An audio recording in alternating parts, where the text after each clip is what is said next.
C'est une usine qui aura une capacité d'égrenage de coton graine de 150 tonnes par jour.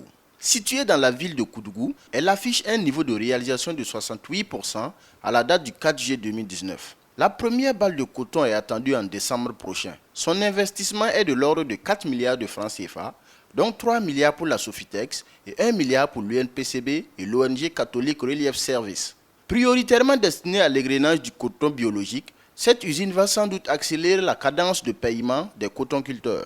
Je pense qu'au niveau du bâtiment, les travaux de génie civil effectivement sont à un niveau, j'allais dire, quasi fini. La charpente donc est en construction. Les unités industrielles ont été commandées, les unités de grainage, les machines ont été commandées.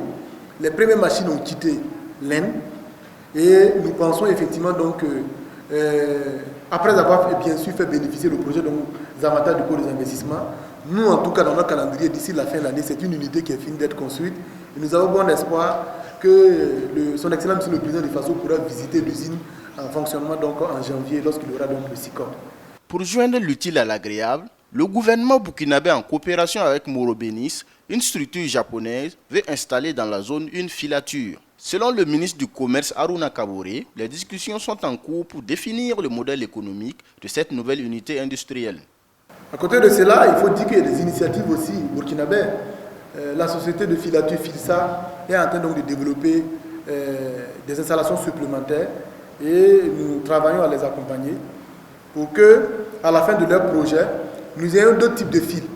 D'autres types de fils en dehors donc, de ce que nous utilisons pour faire les pailles traditionnelles ici, pour pouvoir donc produire donc, des t-shirts, des chemises. Et comme ça, nous passons à une autre étape donc, de la transformation donc, du coton. À propos de la réouverture de l'ex-usine Fasofani, un groupe indien se propose de reprendre les activités de production. À cet effet, un accord tripartite a été signé pour définir le rôle de l'État, du partenaire privé et des banques locales. Qu'en est-il de ce protocole?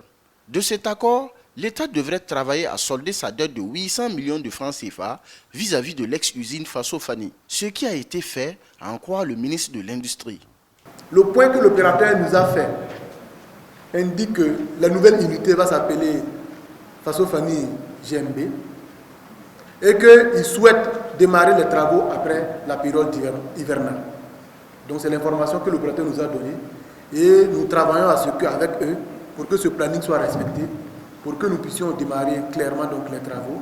L'un des partenaires stratégiques du pays, la Chine, souhaite développer un parc industriel textile dans la ville de Bobo et les études de faisabilité ont déjà débuté.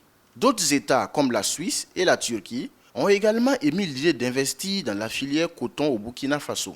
C'est donc dire que le pays est résolument engagé à reconquérir sa place de leader dans la production cotonnière.